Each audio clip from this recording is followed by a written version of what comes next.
বেশ কয়েকদিন ধরে বৃষ্টি হওয়ার কারণে আমাদের এদিকে সব পুকুরই প্রায় ভেসে গেছে। আর পুকুরগুলোতে যেহেতু মাছ ছিল তাই সবাই কিন্তু জাল নিয়ে মাছ ধরতে যাচ্ছে।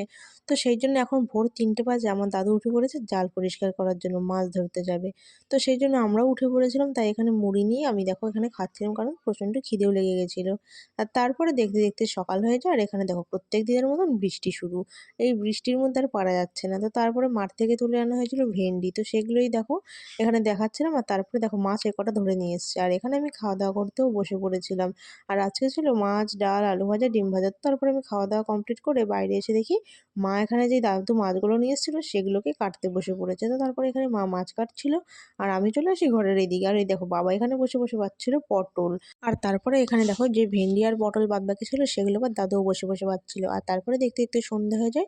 আর সন্ধ্যেবেলায় হয়েছিল চাউমিন। তো আমি এখন চাউমিন খাই। আর তোমরা আরও মিনি ব্লগস দেখার জন্য সাবস্ক্রাইব করো। বাই।